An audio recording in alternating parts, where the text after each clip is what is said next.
The Andromeda Sector Educational Complex floated in the void, like a pretentious monument to interspecies cooperation, which was exactly what it was. Established roughly 300 standard cycles ago, the ASEC represented the galaxy's finest attempt at proving that yes, different species could sit in the same room without immediately trying to kill each other. Progress, ladies and gentle beings. Slow, painful progress. The complex itself was an architectural nightmare or masterpiece, depending on whether you were the architect or the poor maintenance crew. 17 different species had contributed to the design, each insisting their environmental needs were absolutely non-negotiable. The result was a station that looked like someone had thrown darts at a board covered in building materials and decided close enough was good enough. Crystalline spires jutted from metallic domes, which connected to what appeared to be living organic structures that pulsed with bioluminescence. Somewhere in the planning phase, aesthetic cohesion had been sacrificed on the altar of diplomatic necessity. Inside, the temperature varied by corridor, because why make things simple? And the gravity fluctuated just enough to keep everyone slightly uncomfortable. It was, in the opinion of most students, the perfect metaphor for galactic unity. Awkward, expensive, and requiring constant adjustment. The student body represented 47 distinct species from across 5 spiral arms.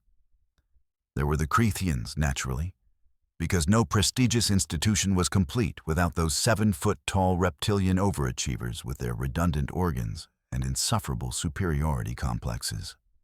The Velnari attended in significant numbers, their crystalline forms refracting light in ways that made lecture halls look like disco balls from old Earth. Methane breathers, silicon-based life forms, hive minds who counted as both singular and plural for attendance purposes. The ASEC had them all. And then there were the humans. All 12 of them. 12 out of a student population hovering around 8,000. Humanity's representation at the galaxy's premier educational facility could fit in a small shuttle with room to spare.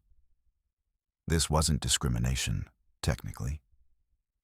Humans had only stumbled into the greater galactic community 47 years ago, and everyone agreed they'd done so with all the grace of a drunk cadet at graduation. Most species had been spacefaring for millennia before discovering faster-than-light travel. Humans had apparently looked at the fundamental laws of physics, said, "That seems like more of a guideline," and brute-forced their way to FTL through sheer bloody-minded stubbornness and alarming amounts of duct tape. The galaxy, to put it mildly, hadn't known what to make of them. Current consensus leaned toward probably harmless, but definitely concerning. Humans occupied a peculiar position in the galactic hierarchy, too new to be respected, too unpredictable to be dismissed, too disturbingly creative to be ignored. They were the species equivalent of that one ingredient in a recipe you weren't sure about, but couldn't remove without the whole thing falling apart or exploding. With humans, it could go either way. Professor Kael'thos, a Velnari who'd been teaching combat theory for longer than most species had possessed written language, surveyed the lecture hall with what passed for his species as weary resignation. His crystalline form caught the overhead lighting and scattered it across 300 occupied seats arranged in concentric semicircles. The amphitheater design was supposed to facilitate discussion. Mostly it facilitated sleeping in the back rows where teaching assistants couldn't spot you. Combat theory, Kael'thos began, his voice resonating through the translation devices everyone wore, exists at the intersection of physics, biology, psychology, and, for reasons that perplex me after 4 centuries of teaching, astrology. Because apparently 3 of you still believe planetary alignment affects battle outcomes. A few snickers rippled through the audience. In the third row, a Creathian student lounged with the casual arrogance of someone who'd never encountered a problem their species' natural advantages couldn't solve.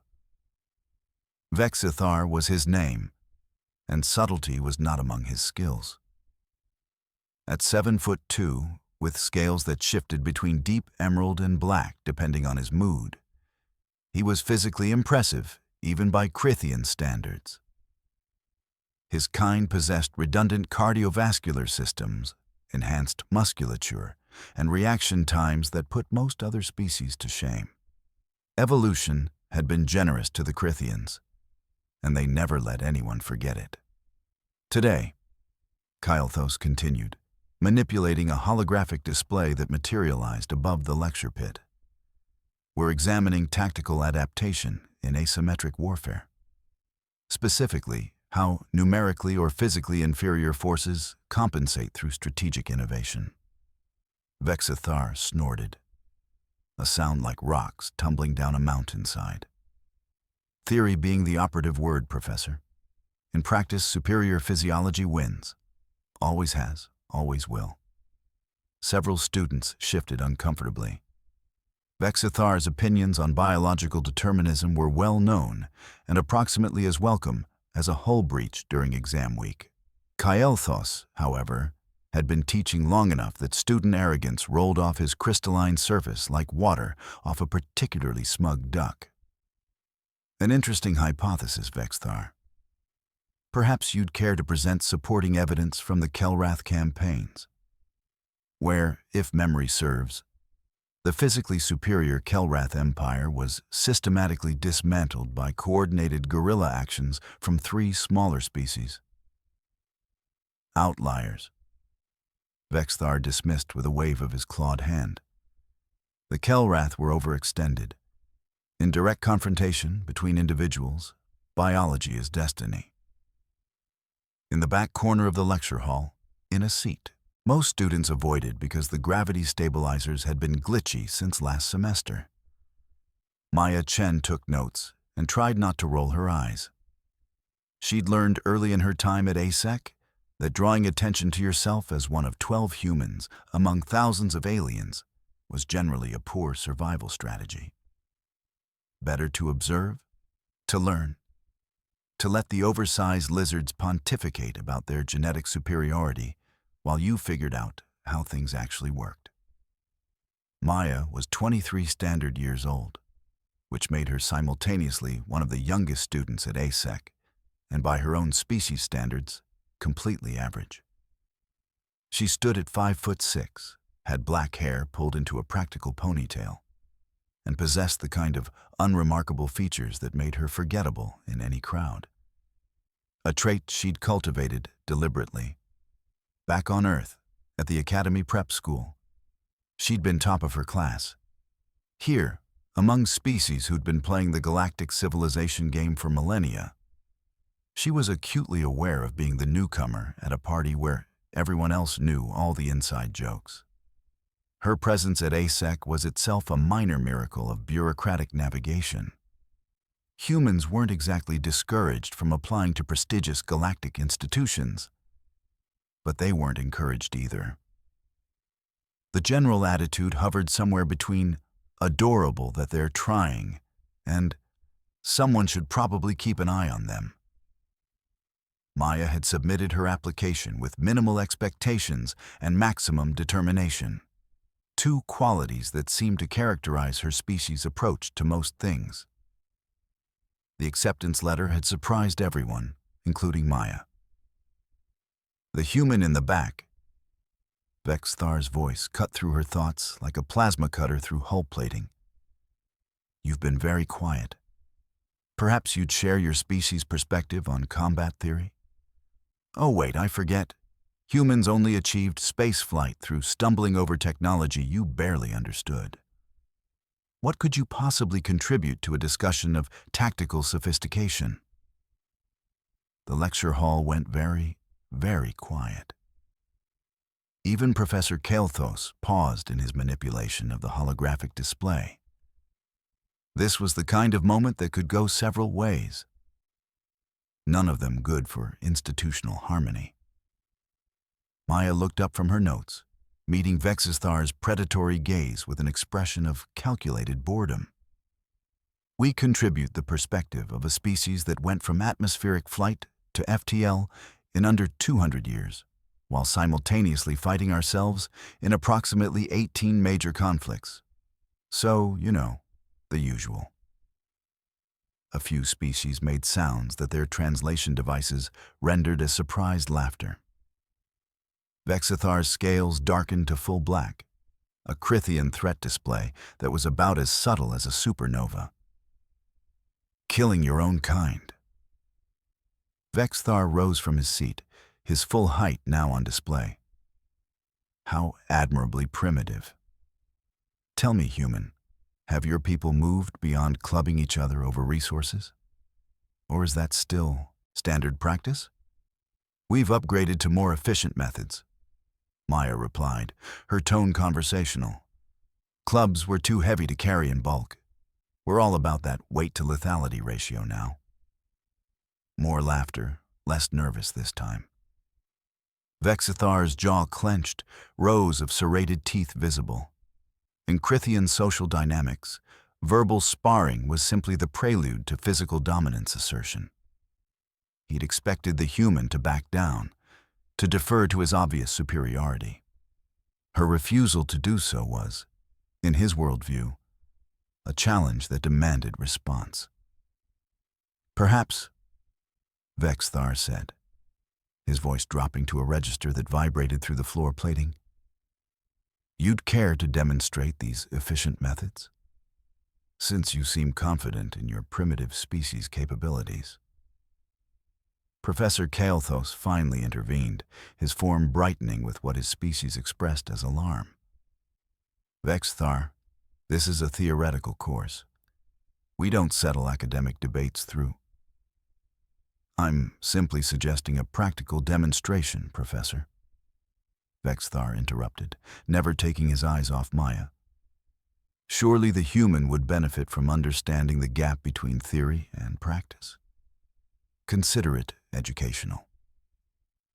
The silence in the lecture hall had weight now, pressing down like increased gravity.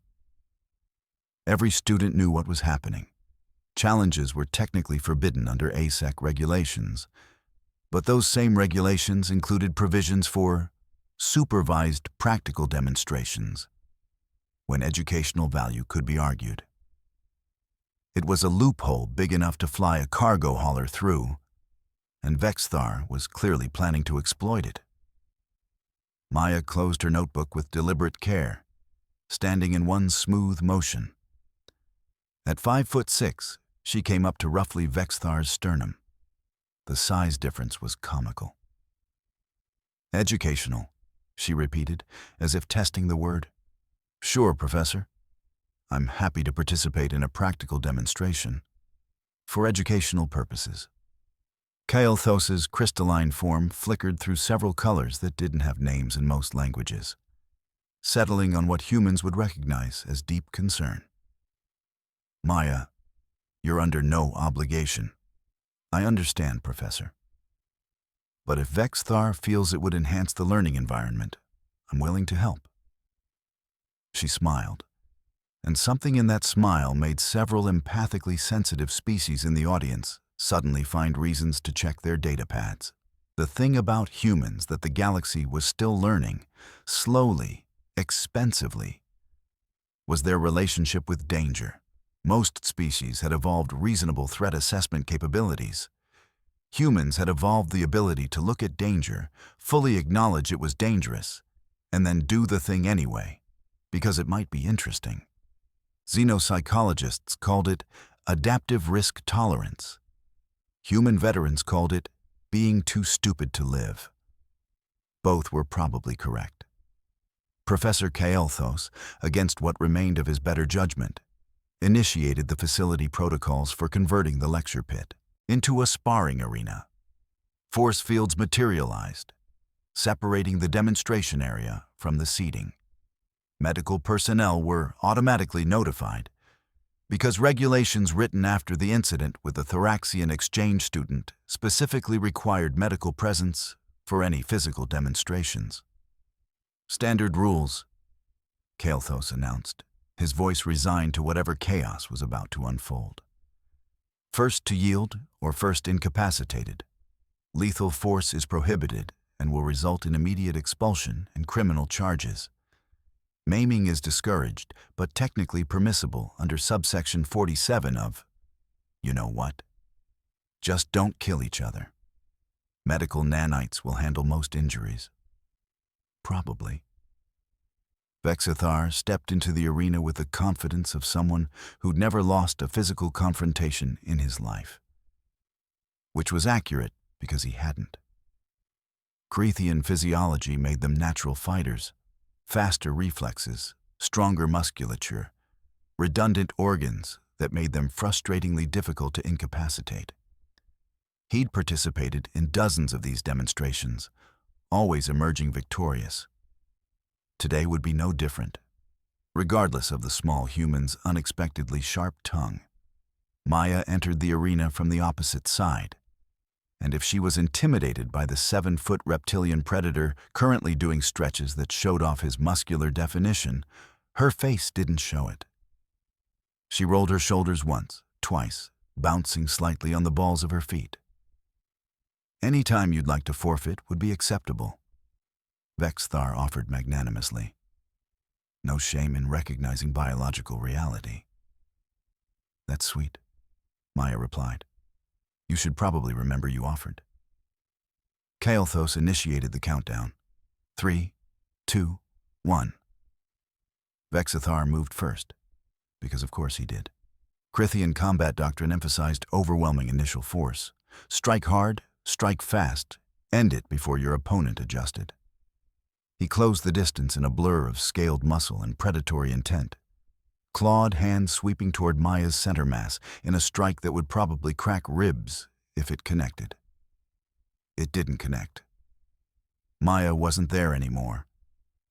Having sidestepped with a speed that suggested her species' reaction times might have been understated in the galactic databases. Vexithar's momentum carried him forward, and he twisted mid-strike with impressive agility, following up with a backhanded strike that should have caught the human's head. Should have. Maya ducked under the blow, and suddenly she was inside Vexthar's guard, close enough that his height and reach advantages became disadvantages. Her elbow drove upward, catching him in what humans would call the solar plexus, and Crithians would call the secondary nerve cluster nexus. The impact wasn't devastating. Humans lacked the raw strength for that. But it was precisely targeted and extremely surprising. Vexithar stumbled back, more shocked than hurt. The human had struck him. Actually struck him. First blood in a demonstration he'd planned to end in under 10 seconds. His scales flushed deep crimson. Anger, embarrassment. The Crithian emotional palette wasn't subtle, and he reset his stance. Lucky hit, he growled. Yeah, Maya agreed, circling now, her movements economical. I get those a lot. Vexithar attacked again, this time with less confidence and more anger, which was exactly the wrong adjustment. He launched a combination strike, claws extended, using the technique that had won him the Academy's combat tournament 3 cycles running. It was textbook perfect. A demonstration of superior speed and coordination. Maya treated it like a suggestion she was choosing to ignore. She slipped the first strike, redirected the second with a palm strike to Vexithar's wrist that made his claws miss by inches, and then did something that made half the audience gasp. She grabbed Vexithar's extended arm at the wrist and elbow, stepped in close, dropped her center of gravity, and threw. A human, 5'6" and maybe 60 kilograms, threw a 7-foot Crithian across the arena. Vexithar hit the ground hard enough to activate the shock absorption fields, which hummed with the strain of preventing a crater from forming in the floor. He lay there for 2 full seconds, processing what had just happened. His species had redundant organs, enhanced strength, evolutionary advantages developed over millions of years. Humans had leverage, apparently, and physics, and an alarming willingness to use both.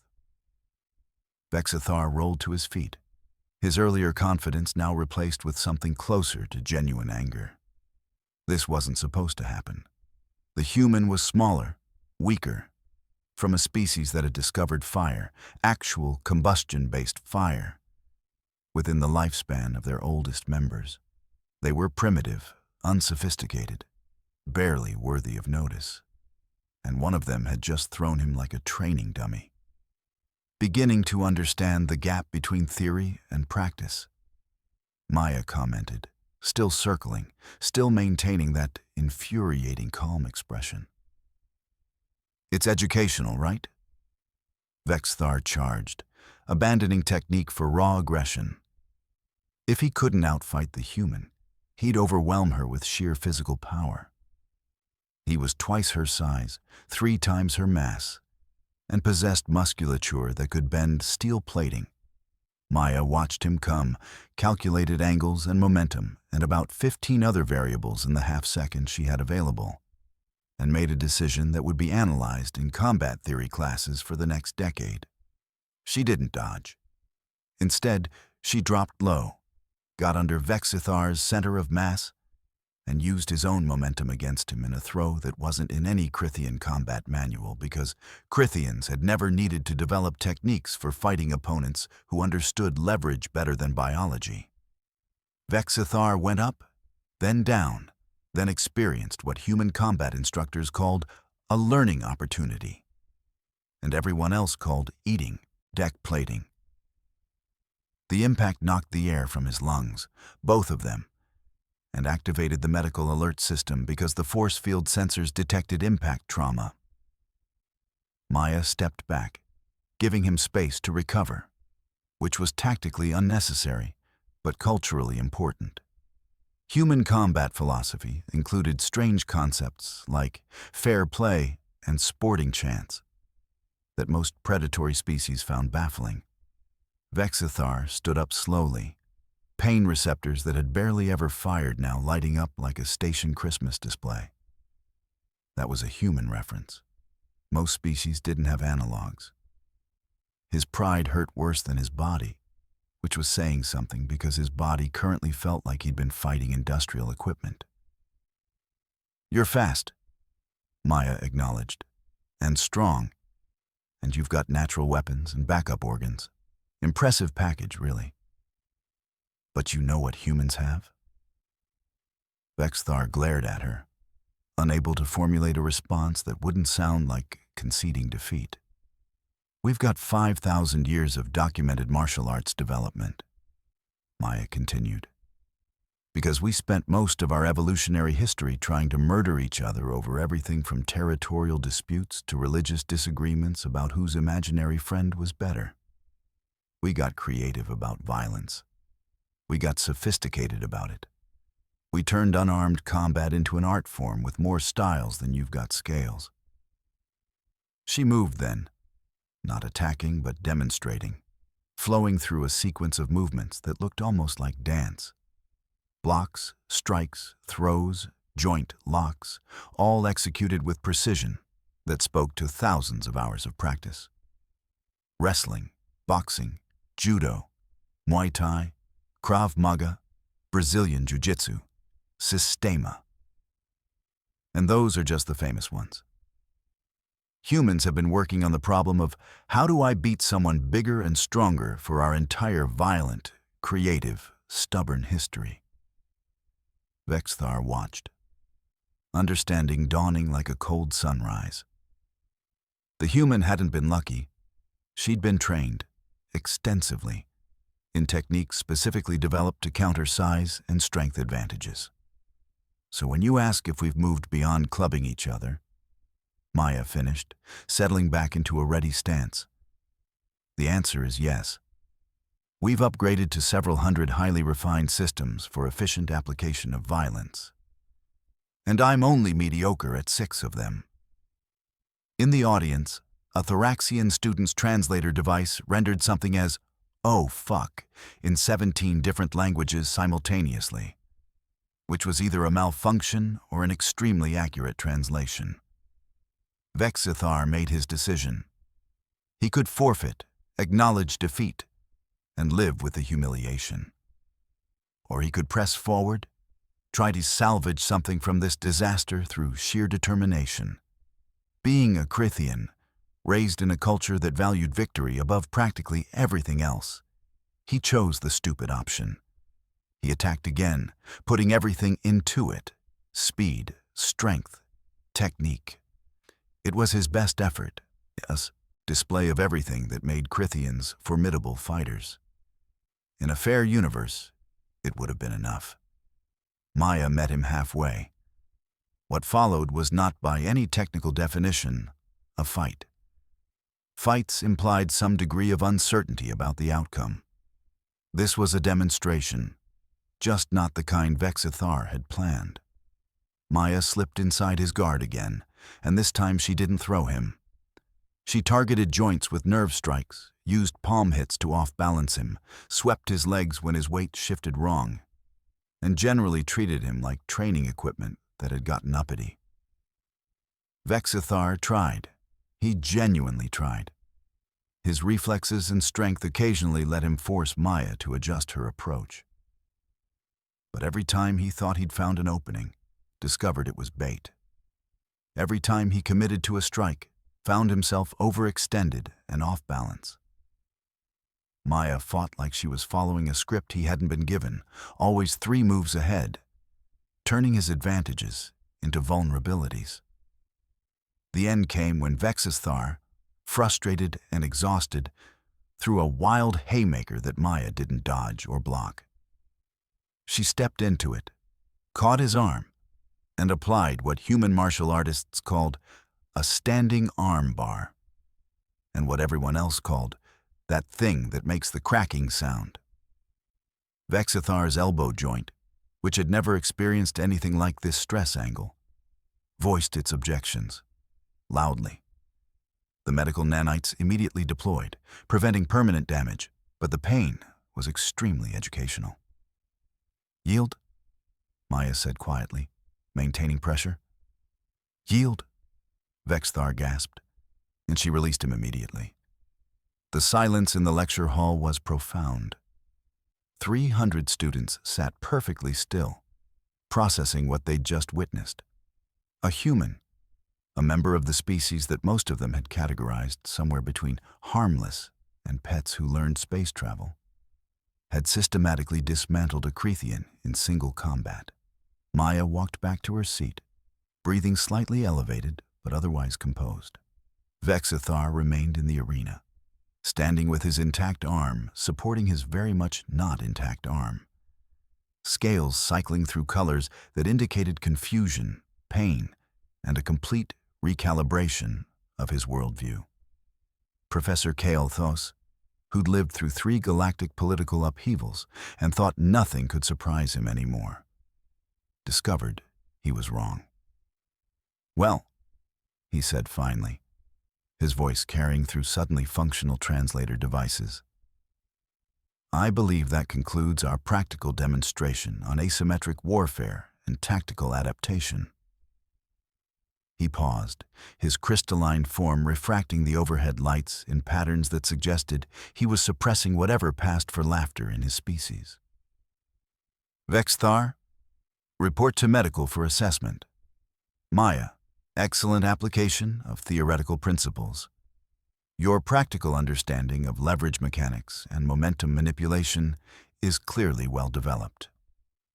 "Thank you, Professor," Maya replied, opening her notebook again. "Should I complete the standard post-demonstration analysis essay?"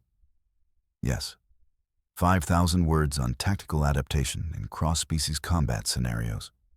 Due next week." Kael'thos's form brightened slightly. "And, Vexithar, when you're released from medical, I'll expect your essay on the strategic limitations of biological determinism." same deadline. The lecture hall remained quiet as Vexthar exited, assisted by 2 medical technicians who'd arrived with a kind of weary efficiency that suggested this wasn't their first incident. Only after the doors closed did the whispering start. Hundreds of students suddenly reassessing everything they thought they knew about the small pink bipeds from Sol 3. In her seat, Maya resumed taking notes as Professor Kael'thos continued the lecture, acting as if nothing particularly unusual had occurred. Several students sitting near her edged away slightly, suddenly aware that humanity's position in the galactic hierarchy might require adjustment. The news spread through ASX's social networks faster than bad cafeteria food rumors. By evening cycle, everyone knew the story, though details varied wildly. In some versions, Maya had broken Vexthar's arm in 17 places. In others, she'd won using only her pinky finger. The actual events were impressive enough without embellishment, but students had never let facts interfere with good gossip. The Creathian contingent took the news with varying degrees of acceptance. Some dismissed Vexthar as an outlier, an aberration. Others, more thoughtfully, began reviewing combat footage and wondering if perhaps they'd been missing something about these humans. A few started attending the human students' informal training sessions, watching with professional interest as they practiced movements that looked simple but produced devastating results. Maya became moderately famous, which she hated. Moderate fame at ASEC meant students staring at you in the corridors and asking increasingly ridiculous questions. No, she couldn't beat up a Thoraxian combat specialist. Probably. Maybe. It would depend on several factors. Yes, all humans learned some form of martial arts. Well, not all. Many. Some. Look, human culture was complicated. Vexthar, to his credit, returned to class the following week with both arms functional and his pride carefully reconstructed. He sat in the back row now, no longer lounging but paying attention with the focus of someone who'd learned an expensive lesson. He didn't speak much during lectures, but when he did, the dismissive superiority was gone, replaced with something approaching respect. 3 weeks after the incident, after class, he approached Maya's seat. She looked up wary, not sure if this was reconciliation or round 2. "I've been reading," Vexthar said without preamble, "about human martial arts development. Your species documented everything. Different regions, different time periods, different philosophies. It's extensive. We're thorough about our violence," Maya agreed carefully. "You said you're mediocre at 6 styles." His scales flickered through colors indicating curiosity. What would someone skilled look like? Maya considered the question. There's a human named Kenji Yamamoto attending a university in the Coreward sector. He's actually good. I'm just stubborn and practiced. "You're not just stubborn," Vexthar said, and it sounded like the words cost him something. "You're trained. I've fought trained opponents before. Never lost until..." He gestured vaguely at the arena, now empty and clinical. "I assumed biological advantage was sufficient." "Assumptions kill," Maya replied, quoting something her instructor had said approximately 8,000 times during training. "Yes, they do." Vexthar shifted his weight, awkward in a way that Crithians rarely were. "Your species is dangerous, not because you're strong, but because you're creative about weakness. You spent your entire evolution being not the fastest, not the strongest, not the most specialized. You compensated by being clever about violence." "That's one interpretation," Maya said. "It's the correct interpretation." Vexthar's scales settled into neutral gray. "The galaxy has been measuring your species incorrectly. We've been looking at your technology, your recent emergence, your biological parameters. We haven't been looking at your cultural development. And now you are? Now I am. He paused, then asked, would you be willing to demonstrate techniques? I'm trying to understand the principles. Academic interest only. Maya studied him for a long moment, looking for signs of wounded pride or desire for revenge. Found neither, only genuine curiosity and the kind of respect that came from getting your ass handed to you thoroughly. Academic interest only, she agreed. And you're buying lunch after. Station food is expensive. Agreed. They walked to one of the practice rooms together, an unlikely pair, 7-foot reptilian and 5'6" human, while other students watched and whispered and began the slow, complicated process of recalculating humanity's place in the galactic order. Professor Kael'thos, observing from his office, watched the footage of the demonstration for the 47th time. His species didn't smile, lacking the necessary muscular structure, but his crystalline form brightened in what translated to satisfaction. He'd been teaching for 4 centuries, and the greatest lessons were always the unexpected ones. Humans, he was learning, specialized in the unexpected. They'd arrived in the galactic community with inferior technology and superior audacity. They approached problems sideways, came at challenges from angles that more established species wouldn't consider. They'd spent their evolution being clever instead of strong, and that cleverness had become cultural bedrock. Vexithar had learned that lesson painfully, but well. The entire campus was learning it, slowly, through whispered stories and viral videos and the unavoidable evidence that maybe, possibly, humanity deserved more respect than they'd been given. In the practice room, Maya was demonstrating basic grappling principles to Vexithar, who discovered that being thrown repeatedly was educational in ways that classroom lectures never achieved. His species' redundant organs made the experience survivable. His pride made it character-building. The key, Maya explained, positioning Vexithar's arm at an uncomfortable angle, is understanding that every joint is a lever, every lever is a weapon, and mass becomes a liability if someone knows what they're doing with momentum. Humans figured this out through trial and error, Vexithar said, stating fact rather than asking question. Millions of trials, billions of errors. We kept notes. She released his arm, stepped back. Again. Again. They continued practicing as evening cycle darkened the station's viewports. Human and Crythian working through techniques that bridged the gap between species through the universal language of controlled violence. It wasn't friendship exactly. It was something better. Understanding forged through honest combat and maintained through mutual respect. Above them, through the transparent ceiling panels, stars wheeled in their ancient patterns, indifferent to the small dramas playing out on space stations across the galaxy. The universe didn't care about species hierarchies or assumptions about biological destiny. It just provided the stage. What happened on that stage? The fights, the lessons, the slow rearrangement of prejudices. That was up to the people inhabiting it.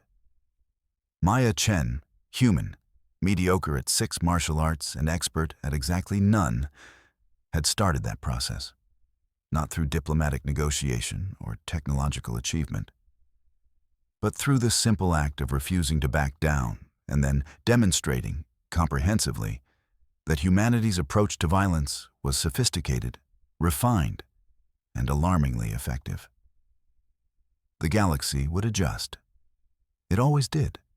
Species that assumed too much learned eventually. The smart ones learned from others' mistakes. The rest learned personally, usually while being thrown across training mats by humans who smiled politely and called it educational. In his office, Professor Kael'thos finalized his notes for the next lecture. The topic, reconsidering threat assessment parameters in light of recent practical demonstrations. It would be popular. After all, nothing motivated academic interest quite like watching your fundamental assumptions get systematically demolished by someone half your size. He added a footnote about humanity, something about not judging species by their emergence date or technology level, but by their cultural depth and creative problem-solving capabilities. Then he deleted it. The students had just watched that lesson delivered far more effectively than any lecture could manage. Sometimes the best teaching was knowing when to step back and let practical experience do the talking.